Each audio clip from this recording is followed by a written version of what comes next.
내가 무엇을 하여야 영생을 얻으리까? 이런 제목으로 누가복음 강의를 이어가겠습니다.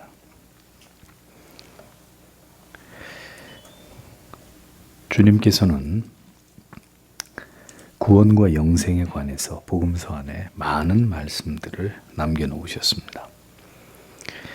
믿음에 대해서 논할 때 우리는 사람의 생각이 절대로 중요하지 않고 성경의 진리가 우리의 구원과 영생에 관해서 이 문제를 어떻게 말씀하고 있는지를 우리가 언제나 주목해야 될 필요가 있습니다. 성경은 많은 사람들이 잘못 알고 있는 바와 같이 그렇게 구원의 문제를 간단하게 취급하고 있지 않습니다. 주님의 여러 교훈 속에서도 이러한 부분들은 아주 명료하게 드러나고 있습니다. 성경을 정교하게 이해하고 올바로 깨닫지 않으면 그릇된 오해와 착각 속에서 성경과 다른 신앙을 가지고 살아가게 되는 우를 범하게 됩니다. 신자는 반드시 진리를 올바로 깨달아야 합니다. 대충 아는 것은 아는 게 아닙니다. 어슴푸레 알아도 받을 수 있는 구원이라고 하는 것은 존재하지 않습니다. 그러므로 진정으로 구원을 받기 원하는 신자는 성경의 진리를 통해서 올바르고 정확하게 하나님의 말씀을 알고 배워야 합니다. 배운다고 해서 다 되는 것은 아니지만 그래도 부지런히 진리를 접하면서 하나님의 긍휼과 은혜를 구하는 것만이 참된 신자가 되기 위한 길이라는 것을 꼭 기억해야 합니다. 오늘의 본문을 보십시오. 18절과 19절에 어떤 관리가 그에게 물어 말하였다. 선하신 선생님, 제가 무엇을 행해야 영생을 얻겠습니까?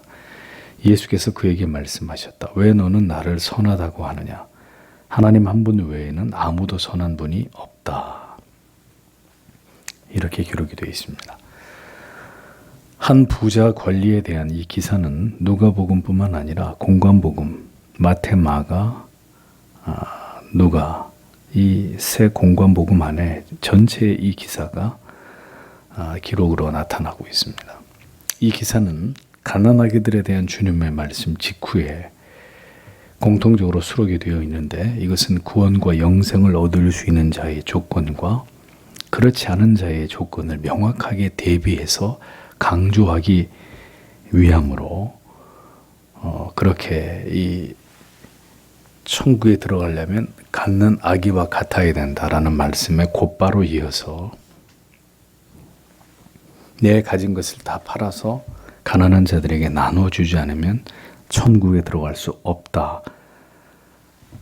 천국에 들어갈 수 있는 길과 천국에 결코 들어갈 수 없는 그런 신앙에 대해서 이것을 명료하게 대조를 이루면서 이 말씀이 기록이 되어 있는 것을 우리가 확인할 수가 있습니다. 마태는 청년이라고 기록을 하고 있고 마가는 한 사람으로 소개하고 있는데 누가는 구체적으로 한 관원이라고 그 신분을 밝히고 있습니다. 관원이란 아마도 로마 정부에 의해서 임명된 관리일 수도 있고 회당에서 업무를 맡아보는 사람이거나 혹은 사내들인의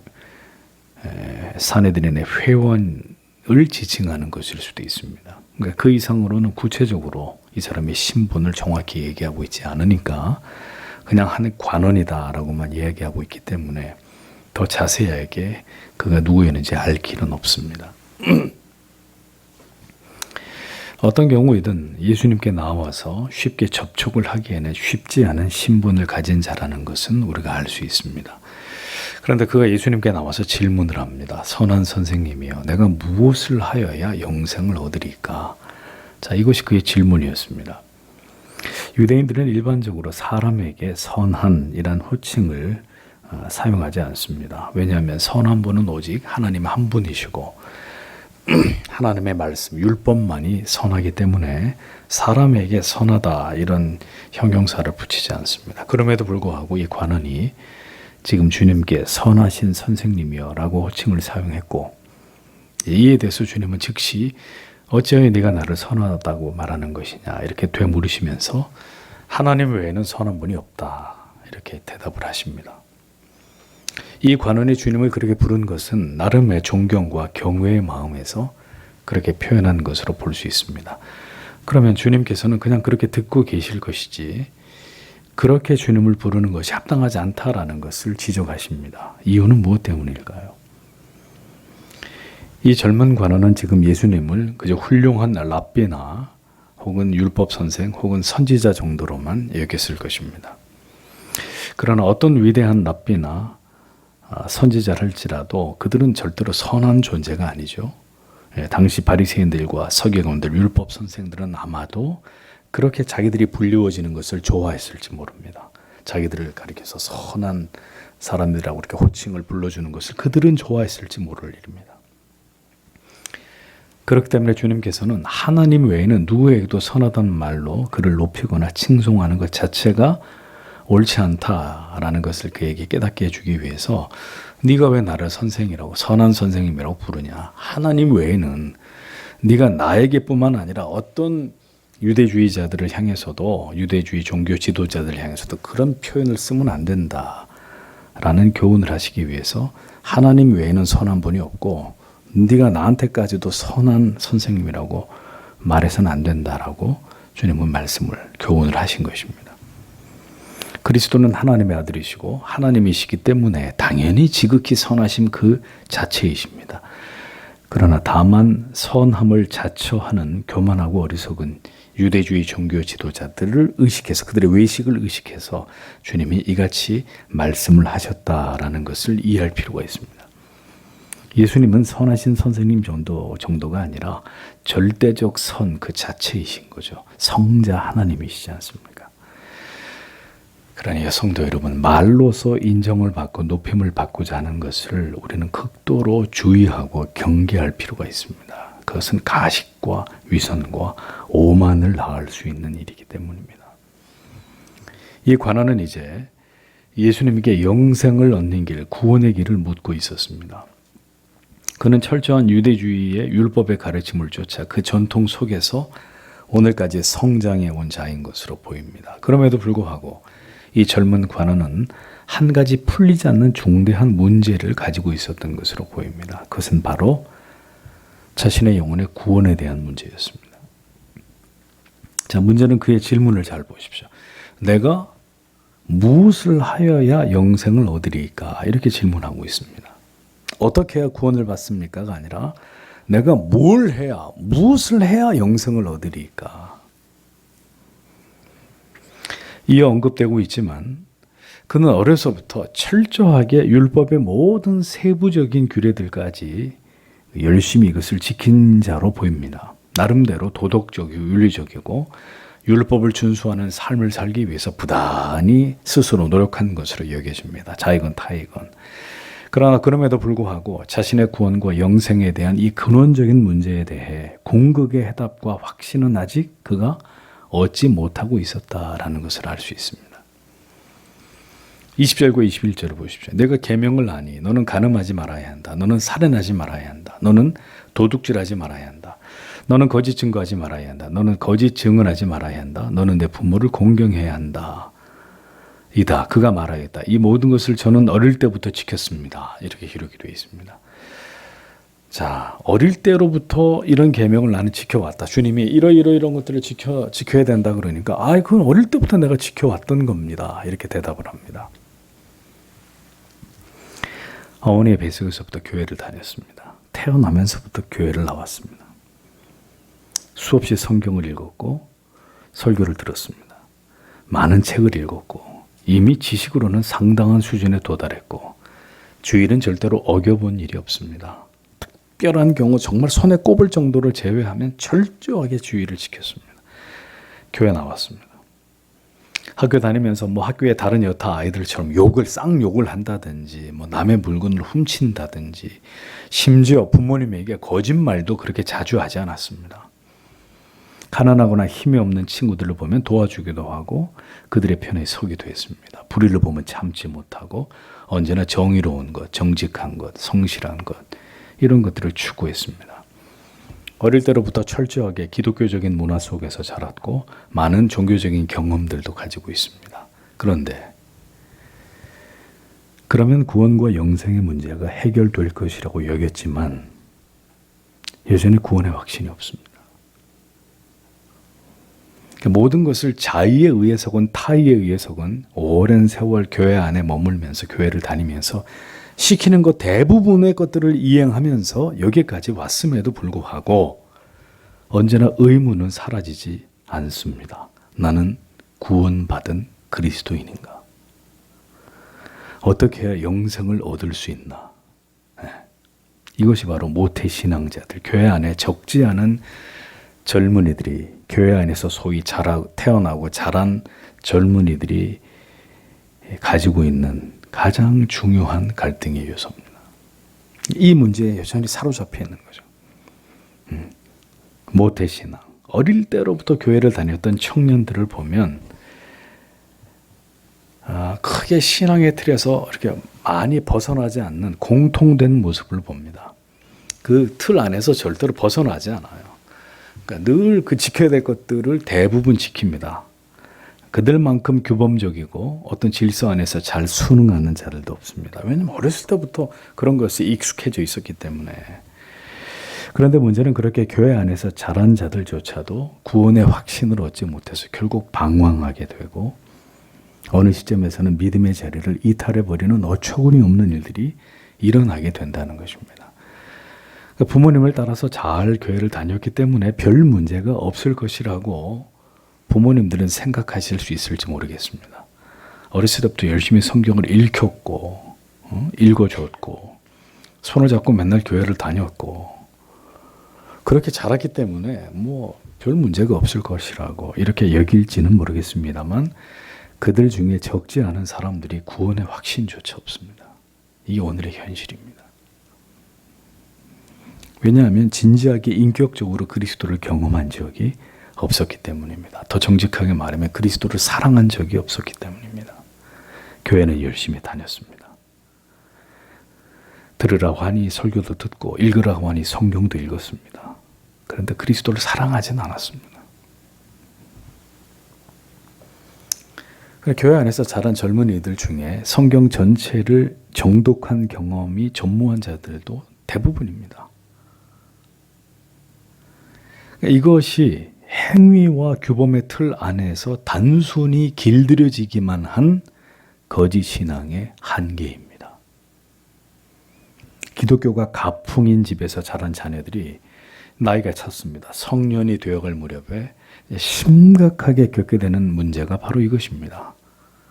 믿어지지 않는 구원, 믿어지지 않는 하나님을 계속 믿을 것인가 말 것인가, 교회를 다닐 것인가 떠날 것인가. 그렇게 오래 교회를 다녔고 말씀을 들었고 많은 것들을 교회 안에서 참여하고 경험했어도 자신의 구원의 문제, 영생의 문제에 대한 해답을 얻지 못해서 방황하고 갈등하고 배회하게 되는 많은 경우들이 바로 여기에 해당이 되는 것입니다. 구원의 주가 되시는 그리스도를 만나는 것에 신앙의 초점이 모아지지 않은 상태로 그저 행위와 어떤 규범의 틀 안에서 신앙이 관성에 의한 것으로 굳어져 버리게 될 때 이같이 구원의 확신 없는 빈 껍데기 같은 신앙만, 형식만 남게 되는 중대한 문제가 결국 발생하게 되는 것이죠. 오늘도 금요기도에 나온 청년 가운데 모태신앙자들이 있습니까? 거의 없잖아.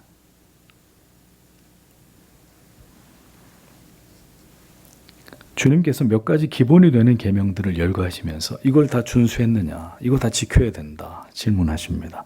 이 젊은 관원이 뭐라고 얘기하죠? 참나, 어려서부터 다 지킨 겁니다, 제가. 뭘 그런 걸 물어보냐는 식으로 얘기를 한. 어렸을 때부터 내가 다 지켜왔던 겁니다. 그러나 그는 율법을 그저 문자적으로, 형식적으로, 관성에 의해서만 지켰을 뿐이라는 거죠. 진심으로 지킨 게 아니라 가라고 하니까 가고 하라고 하니까 하고 시키는 대로. 자녀를 두고 계신 성도 여러분, 그리고 이 자리에 있는 청년지체 여러분, 우리의 자녀들이나 여러분이 어려서부터 교회를 다녔고 수없는 말씀을 들었을 수도 있지만 그것이 진정한 신앙에 의한 것이 아닌 단지 습관과 관성에 의한 혹은 타의에 의한 그냥 어려서부터 학습을 통해 길들여진 행위일 따름이라면 그 모든 것은 결코 우리를 구원으로 인도해 주는 것이 될 수 없다는 것을 아셔야 됩니다. 결국 어느 날인가 자기에게 믿음이 없음을 깨닫게 될 때, 자신에게 굳이 하나님이 필요치 않다는 사실을 알게 될 때, 그래서 세상이 너무 아름답고 하나님 믿는 게 너무 거추장스럽고 귀찮아서 이제는 자유롭게 살고 싶다라고 마음의 결론을 내리게 되면 그들은 절대로 더 이상 교회 안에 머물지 않게 될 것입니다. 그러니까 그런 일들이 기어이 일어날 수밖에 없는 거예요. 기어이. 왜? 그 안에 생명이 없기 때문에, 그 안에 예수가 없기 때문에 결국 기어이 일어날 일이 일어나고 마는 거예요. 어렸을 때부터 주일학교 열심히 보냈고 교회 데리고 다녔다, 그걸로 다 되는 게 아니라, 그래서 청교도들은 예배를 드리고 집에 돌아와서 하나님 말씀을 들었느냐, 뭘 느꼈느냐, 넌 어떤 죄를 회개했느냐, 부모들이 철저하게 그걸 챙긴 겁니다. 그냥 교회만 데리고 왔다 갔다 하는 게 아니라, 너는 회심했느냐, 주님을 만났느냐, 하나님의 말씀에서 어떤 은혜를 받았느냐. 그런 게 없이 교회만 들락날락한 정도의 믿음은 어느 시점에 이르러서 주여 어떻게 영생을 얻습니까? 결국 이 문제 앞에 서게 되는 겁니다. 그런데 다행히 이 관원이 다행인 것은 그나마 예수 앞으로 나와왔고 자기에게 영생에 대한 확신이 없다는 걸 솔직히 고백하고 있고 영생 얻는 길을 그나마 예수님께 묻고 있다는 점입니다. 이건 참 여기까지만 돼도 그래도 괜찮은 거예요. 그냥 가버리잖아요. 그냥 연기처럼 사라지잖아요. 응? 지 멋대로 살잖아요. 그냥 아무도 뭐 개의치 않고. 그리고 이 관원은 좀 나은 경우예요. 견디다가 어렸을 때부터 철저하게 시키는 대로 다 하면서 지키면서 살아왔는데도 구원의 확신이 없어요. 영생에 대한 자신이 없어요. 그러니 염치불구하고 예수님 앞에 나와서 어떻게 영생 얻습니까? 이 정도는 되잖아요. 그래도 이 관원은 이런 것도 없이 그냥 깨끗이 떠난다니까요. 최소한 그리스도에게 물어야죠. 저는 어머니 뱃속에서부터 교회를 다녔는데 주님, 왜 제게는 구원의 확신이 없는 것이죠? 왜 저는 주님이 믿어지지 않는 겁니까? 저는 어떻게 해야 구원을 받죠? 목사님, 좀 답을 주셔야 될 거 아닙니까? 이렇게 물어보는 사람이 있으면 얼마나 이쁘겠어요? 그러면 제가 3박 4일 동안 밥 3회개 가면서 교회에서 합숙훈련 시켜가지고 가르쳐 주겠는데 아직 아무도 그런 사람을 못 만났어요. 제가 모태신앙자들 중에서. 그리스도께 물어야 할 거 아닙니까? 주여 어떻게 해야 영생을 얻습니까? 믿음이 없음에 관해서 구원의 확신이 없고 끊임없이 자신이 흔들림에 대해서 진지하게 고민하고 그리스도께 이 문제를 가지고 진실되게 기도하고 믿음을 얻기 위한, 구원과 영생의 확신을 얻기 위한 지도를 받으면서 그것을 위한 거룩한 노력과 열정을 최소한 이 젊은 관원처럼 가져야 됩니다. 물론 그는 답을 알고도 사라져 갔지만 뒤로 물러가서 자신의 영혼의 문제에 대해, 내세에 대해서 그토록 무관심하고 무성의한 태도를 취하고 있는 것은 정말 구원을 받고자 하는 사람의 진지한 자세가 아닙니다. 그 사람한테 구원의 문제는 그냥 헌신책 같은 거예요. 여러분, 그런 자에게 구원의 은총이 임하겠습니까?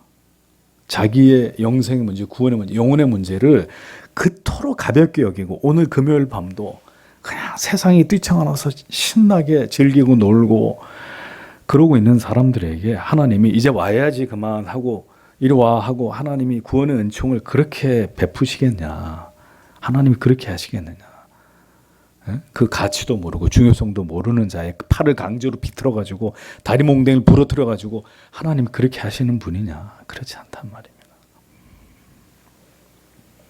하나님께서는 깊이 자신의 구원의 문제, 죄의 문제, 영생의 문제에 대해서 권외하게 하시고 그 거룩한 물음을 가진 자에게 찾아오십니다.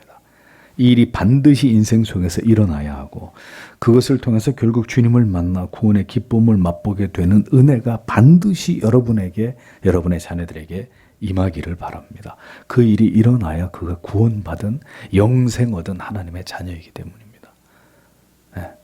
100번 1000번 말해도 바뀔 것은 아무것도 없어요. 예수님께서 이 모든 것을 어릴 때부터 지켰다는 이 권한의 말에 대해서 다음과 같이 답변하십니다. 22절 23절 예수께서 들으시고 그에게 말씀하시다. 아직 한 가지 내게 부족한 것이 있으니 내가 가진 모든 것을 팔아 가난한 자들에게 나눠주어라. 그러면 내가 하늘에 있는 보물을 가질 것이다. 그리고 와서 나를 따르라. 그가 이 말을 듣고 매우 근심하였으니 이는 그가 매우 부유하였기 때문이었다. 이렇게 기록이 되어 있습니다. 영생의 길을 묻는 이 젊은이에게, 그리고 율법의 계명을 지키기 위해 어릴 때부터 최선을 다했다고 말하는 이 영혼에게 주님은 너에게 근데 한 가지 부족한 것이 있다 이렇게 말씀하셨습니다. 그것은 그가 가지고 있는 재산, 돈이 많단 말이에요. 다 팔아서 가난한 자에게 다 나눠주라 이렇게 말씀하셨습니다. 그렇게 하면 네가 원하는 보물, 하늘의 보물이 너에게 있을 것이다. 여기서 말하는 하늘의 보물이 뭐겠습니까? 영생복락을 말씀하는 것이죠. 구원과 영생의 길이 거기에 있다고 말씀하는 것입니다.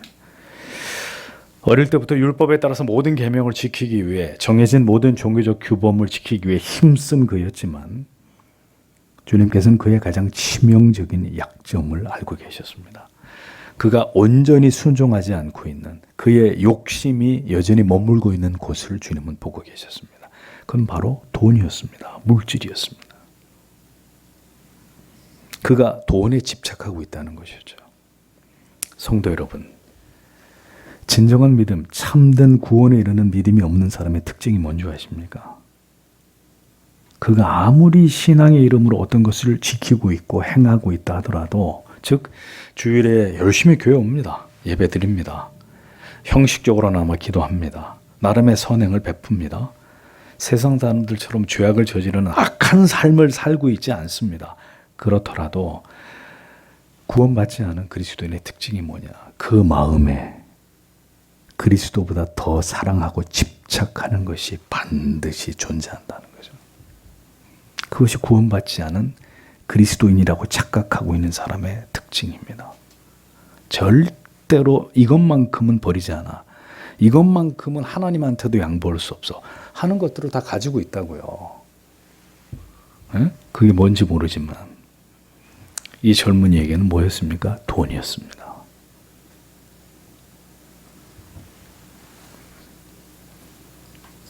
그리스도보다 더 중요하게 여기는, 절대로 포기할 수 없는 육에 속한, 세상에 속한 어떤 것에 집착하고 그것을 절대로 내려놓지 않고 있다는 사실을 통해서 그가 온전히 그리스도께 복종된 구원에 이를 수 있는 자가 아니라는 것이 증명되는 것입니다.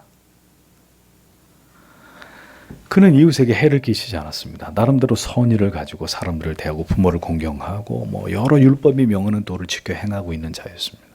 그러니까 겉으로 볼 때는 굉장히 예수 잘 믿는 그리스도인처럼 보입니다. 그러나 그 모든 것은 그의 재물을, 그의 재산을 지키기 위한 목적 때문이었다는 것이 이걸 통해서 드러나는 거예요. 그리스도가 전부가 아니라 내 뜻을 이루기 위한 수단으로서의 믿음이라면, 믿음처럼 보이는 모든 종교적인 행위들이라면 그거는 구원하고는 아무 상관이 없는 거예요. 구원하고는 아무 상관이 없는 거예요. 다 지켰다잖아요. 나머지는 다 지켰다잖아요. 다 열심히 어렸을 때부터. 근데 뭘 못 지킨다고요? 네 재산 팔아서 가난한 사람한테 줘. 그거는 안 되겠는데. 신자 아니에요, 그러면은. 주님은 이 관원에게 그가 가장 아끼고 사랑하고 집착하는 그 물질을 다 팔아서 가난한 자들에게 나누어 주라고 하셨습니다. 주님을 쫓는 것은 그 다음의 문제라는 거예요. 그 다음에, 그렇게 하고 난 다음에 나한테 와. 주님의 말씀이 그렇습니다. 그렇게 하고 난 다음에 나를 쫓아. 줄을 쫓는 건 그 다음의 문제라는 거예요. 일단 쫓고 봐가 아니라 그렇게 하고 그 다음에 나를 쫓아. 오늘 여러분 안에 그리스도보다 더 사랑하고 집착하고 포기할 수 없는 게 뭡니까? 성공이에요? 출세예요? 학위예요? 뭐가 여러분 안에 있을까요? 그렇다면, 그런 것이 여러분 안에 있다면 천국은 요원한 것이 될 수밖에 없고, 구원과 영생의 확신의 문제는 결코 해결될 수 없는 것에 지나지 않습니다. 그리스도보다 물질이 내 명예와 내 가족, 내 자존심, 내 생명, 내 성공, 내 행복, 내 출세 이런 것들에 더 사랑하고 목매고 집착하고 있다면 그리스도의 사람이 될 수 없습니다. 영생을 얻을 수 없습니다. 누가복음 14장 26절에서 이미 주님이 제자들에게 뭐라 그러셨죠? 무릇 내게 오는 자가 자기 부모와 처자와 형제와 자매와 및 자기 목숨까지 미워하지 아니하면 능히 나의 제자가 되지 못하고 라고 말씀했잖아요. 제자의 조건입니다. 그리스도인이 되기 위한 조건입니다. 가족은 말할 것도 없고 자기 목숨까지 때로는 예수 때문에 내려놓지 않으면 그럴 수 있는 믿음이 없으면 제자가 될 수 없다. 사랑하지 말아야 될 대상을 사랑하고 그로부터 돌이키지 못하는 사람은 영생을 얻을 자가 될 수 없습니다. 그리스도를 쫓는 제자가 되는 일은 그리스도보다 사랑하는 모든 대상을 버리는 것입니다. 이 진리를 우리가 분명히 믿어야 한다면 여전히 버리지 못하고 있는 우리 안에 있는 우상들을 철저하게 버려야 합니다. 버려야 합니다. 이게 구원 얻는 길입니다. 농담이 아니라. 그것들을 사랑하면서 한편으로 그리스도를 쫓는 길, 그렇게 할 수 있는 길은 존재하지 않기 때문입니다. 성경은 철저하게 인본주의를 배격합니다. 우리 생명까지도 미워하지 않으면 우리는 하나님의 자녀가 될 수 없다고 성경은 분명히 말씀하고 있습니다. 그런데 우리는 때때로 이 지엄한 법보다 우리에게 속한 것들을 더 사랑하고 집착하고 양다리를 걸치는 일들을 서슴지 않는단 말입니다. 이것도 취하고 저것도 버릴 수 없는 어정쩡한 태도를 취한단 말이죠. 주님은 롯의 철을 기억하라고 우리에게 똑똑히 말씀하셨습니다. 세상과 하나님을 겸하여 섬길 수 있는 길은 없습니다. 그것은 배도입니다. 영생을 얻을 수 있는 길이 아닙니다. 그리스도를 따르는 길은 그리스도보다 사랑하는 모든 것들을 포기하는 것이 전제되어야 합니다. 그 말은 그만큼 우리에게 있어서 그리스도의 존재가 절대적이어야 되고 그만큼 오직 그리스도만을 사랑하는 마음이 있어야 한다는 의미입니다. 그러니까 그리스도를 그 무엇보다도 사랑하지 않으면 그리스도를 위해 뭘 포기할 수 있을까요? 오늘날 예수를 믿는다고 하는 사람들 가운데 주 예수보다도 귀한 것은 없네. 이 찬송가의 고백처럼 정말 그런 믿음을 가진 분이 과연 얼마나 되겠느냐. 정말 예수보다 귀한 게 없네. 찬송은 그렇게 부르시면서 정말 그런 분들, 그런 신앙의 고백이 그 삶을 통해 증명되고 있는 그리스도인들이 얼마나 되느냐. 교회만 다니면 구원받는다고요? 천만에요. 우리는 구원과 영생에 대해서 분명히 알아야 합니다. 성경이 말씀하는 진리대로 하나님을 신앙해야지. 그래서 골천번 얘기합니다. 내 생각과 내 마음을 따라 하나님을 난 하나님 믿고 있거든. 그렇게 하나님을 신앙하다가는 그 길은 구원의 길과 영원히 멀어지는 길입니다. 그 믿음은 끝까지 보존되는 믿음이 될 수 없고 결국 그 믿음은 쇠약해지고 소멸되고 말 것입니다. 이 젊은 관원은 부자였다고 성경이 기록합니다. 그에게 포기할 수 없는 가치가 있었다는 거죠. 돈이었습니다. 오늘 여러분에게 절대로 포기할 수 없는 가치란 존재하지 않기를 바랍니다. 만약에 그게 있다면 당신은 예수의 사람이 아니에요. 오직 예수만이 나의 전부이고 그 외에는 모두 배설물처럼 여길 수 있는 것들이 될 수 있도록 기도해야 됩니다. 유혹을 멀리 하십시오. 이 젊은 관원은 어떻게 했습니까? 끝내 심히 근심하는 것으로 그쳤습니다. 다른 성경에 저가 근심하여 돌아갔다. 예, 알겠습니다, 주님. 그렇게 하죠. 이제 알았습니다. 제가 구원의 확신과 영생을 얻지 못하고 있었던 이유를 알겠군요. 내가 오직 주님만을 사랑하기 위해서 다른 모든 것들을 다 버리겠습니다. 라고 했다면 얼마나 좋았겠습니까? 저가 근심하며 돌아가네라. 포기할 마음이 없었다는 얘기죠.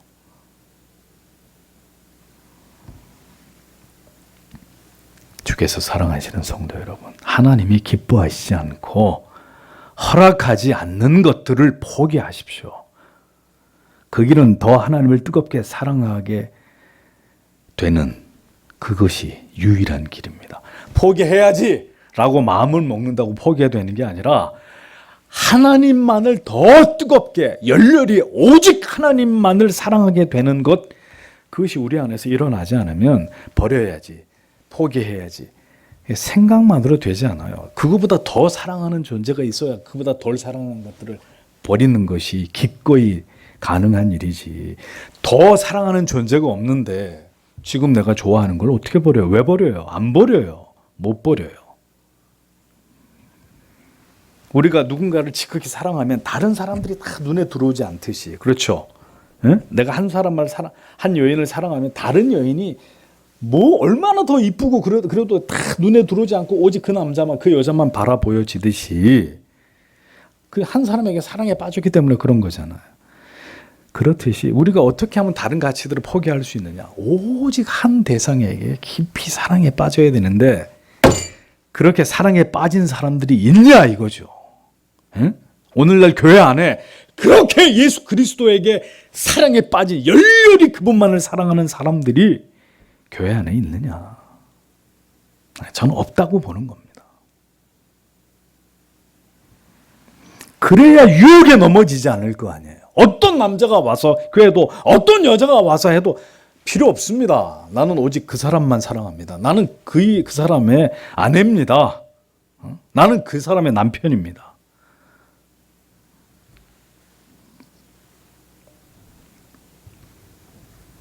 그렇게 해야 여러분들의 영혼을, 여러분의 구원과 영생을 보존할 수 있을 거 아닙니까? 우리가 포기해야 되는 게 물질만일까요? 이 부자 관원처럼? 우리의 모든 것들을 다 내려놓을 수 있어야 합니다. 성도 여러분, 지금은 유혹을 뿌리칠 믿음이 필요한 시대입니다. 너무나 많은 유혹거리들이 있습니다. 예수를 잘 믿는 사람처럼 보이는 지체들도 그냥 픽픽 넘어집니다.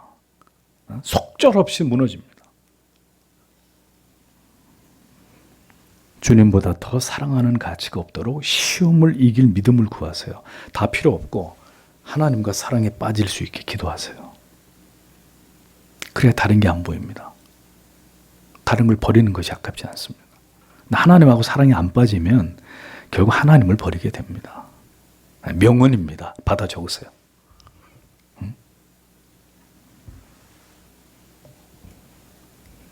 그것이 여러분이 영생을 얻기 위해 반드시 통과해야 될 관문이라는 것을 기억하십시오. 성도 여러분, 다 손에 거머쥘 수 없어요. 그건 구원의 길이 아니에요. 다 원하는 걸 다 얻을 수 없어요.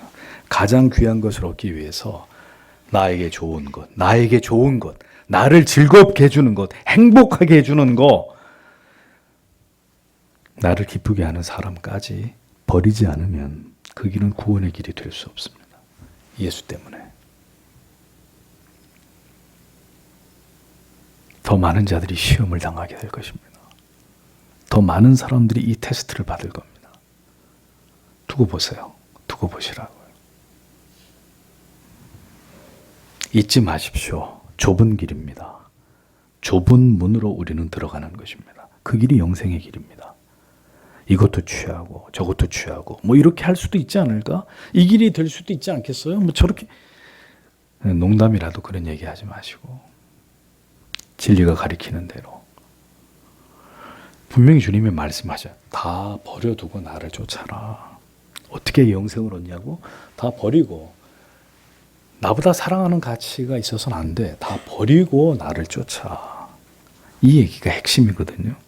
예수보다 더 사랑하는 게 뭐. 그러니 여러분 인생이라는 게 뭘까요? 결국 그리스도만을 사랑하고 의지하고 바라보게 하기 위해서 우리가 사랑했던 모든 것들을 하나님이 다 포기시키는 시간들이에요. 인생의 긴 시간들이. 안 버리니까 고통을 주고 그걸 기어이 놓게 만드는 거죠. 돈, 사람, 자존심, 뭐 온갖 가지들 우리가 버리지 않고 부들부들 쥐고 있는 것들 그걸 주님이 다 포기시켜서 오직 하나님만 사랑하는 사람으로 만들고 난 다음에 천국에 데려가야 되니까 인생이라는 긴 여정 속에 사랑하지 말아야 될 것들을 사랑한 것들을 철저하게 버리게 만들고 후회하게 만들고 고통 속에서 회개하게 만들고 하나님만 정말 사랑하는 사람들로 빚어서 하나님이 데려가시는 거 아니에요? 그 모든 것들을 경험하는 시간이 인생입니다. 인생이 지나가는 동안에 결국 그런 하나님의 사람 만드시려고 하는 게 하나님의 계획입니다. 하나님의 목적입니다. 예수님이 하시는 말씀을 여러분들은 돈 많으면 천국에 못 가는 거구나. 부자가 천국에 들어가는 게 낙타가 바늘귀 들어가는 것보다 어렵다 그랬으니까 그 뭐 돈 사랑하면 안 되는 거네. 알았어. 이 말씀이 그 정도로 끝나는 말씀이 아니라는 거죠. 이 진리를 전하지만 오늘도 이 진리를 깨닫고 정말 영생을 얻으려고 하는 분들이 얼마나 되실까 하는 걱정이 목사의 마음속에 있습니다. 하나님을 뜨겁게 사랑하는 사람들을 찾기가 점점 어려워집니다.